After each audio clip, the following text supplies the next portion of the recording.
So we have section 3.4 here. We'll do the first three examples together and then we'll finish up with the last two. So the first one here, it says that you are selecting 3 people for the position of president, vice president, and secretary from a group of 15 members. And you want to figure out how many ways these positions can be filled. So here, first of all, since there are different positions, we have the president, vice president, and secretary. That means that the order matters there because there's different positions. Because there's an ordering or different positions that they're going into, whether they're going into president role or vice president is different than if they go into secretary, that sort of thing. That means we're dealing with a permutation. Permutation is where the order matters, or they're going into specific positions. So here we'd have our 15P3 then, since we have 15 members, and we have 3 people being selected, 3 different positions. So our formula for this, just like it has in the book, would be our 15 factorial.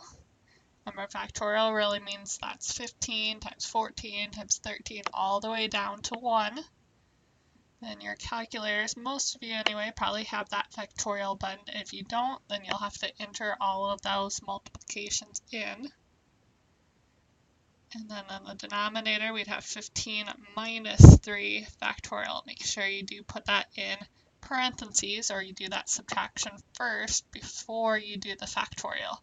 Factorial sign, that explanation point, that factorial does not distribute in. So whenever you calculate that, you should get 2,730 there. Or if you simplify this, so for instance in the top, if you write that as 15 times 14 times 13 all the way down, so let's write a few of those down. That will simplify because you can cancel out some of those terms with the denominator. So put the dot dot dots, shows that it continues down to 1. And then the denominator, 15 minus 3, you get 12 all the way down to 1. So then all of these factors would cancel out with all of these. 12 on down to 1 is the same in the top and the bottom, so those would cancel. So another way, if you don't have that factorial button on your calculator, would be to go through and do 15 times 14 times 13 in this case. And you should also get that 2,730 there. Alright, example 2 is a little bit different here. Here you're selecting 4 people from a group of 20. And it says how many ways can you select these 4 people from the 20 people in your class. So here they're just working on a group project, so there's no type of ordering here or anything. They're not going into specific roles. So this one here would be a combination rather than a permutation. So you'd have 20C4. C stands for your combinations. So here this would be written as 20 factorial divided by, and then we still have the 20 minus 4, so the bigger number minus the smaller number factorial, but this one we also have times 4 factorial. And make sure you keep all that in the denominator. If you're trying to put this all in your calculator at once, you'll need another grouping symbol, another parentheses or bracket around that as well, so that we get it all grouped together. Once again, if you want to, you could go through and cancel out some of the terms in the top and the bottom. Remember, 20 factorial means 20 times 19 times 18, 17, all the way down to 1. So we'll just write some of those out here. And the denominator, 20 minus 4, we get 16.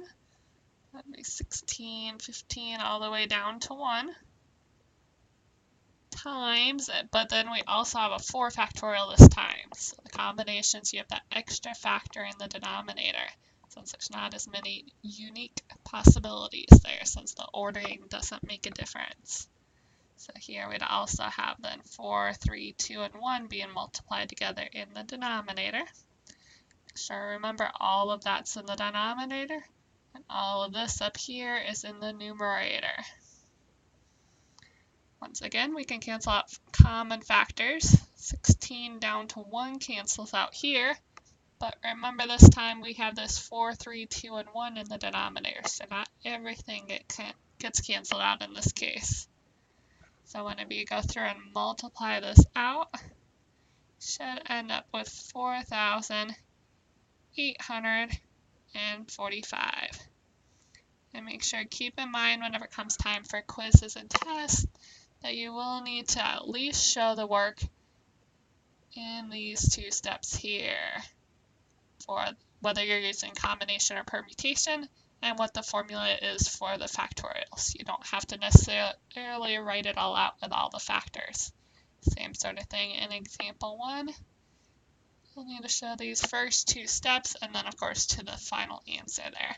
You don't have to show all the factors there.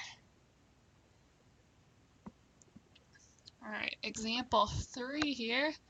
You have how many distinguishable words. Words are in quotations there, since they might not actually form words that we're used to, but some sort of ordering of those letters that can be formed using the letters in the word Atlanta. So here, distinguishable, of course, means that you can tell the difference between them.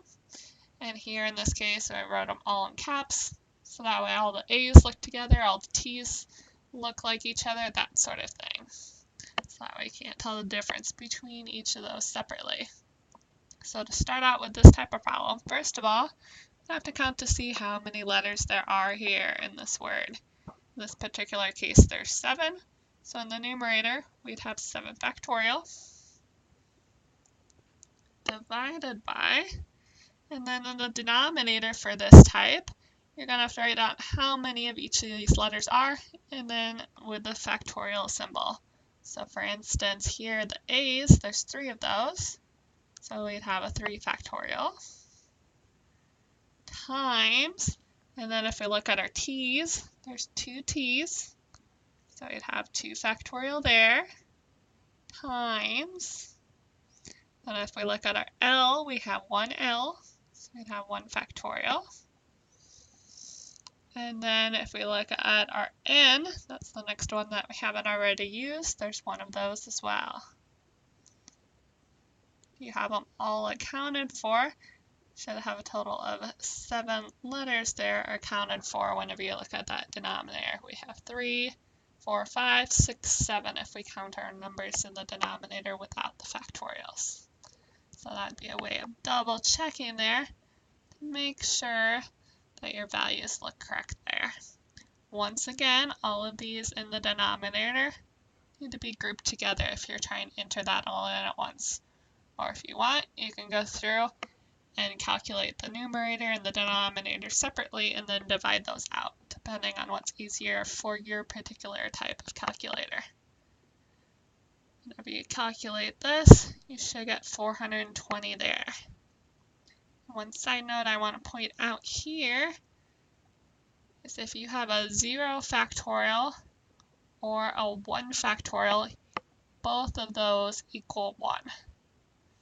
So you don't have to necessarily plug those into your calculators if that's the only value there. But 0 factorial equals 1, and 1 factorial also equals 1.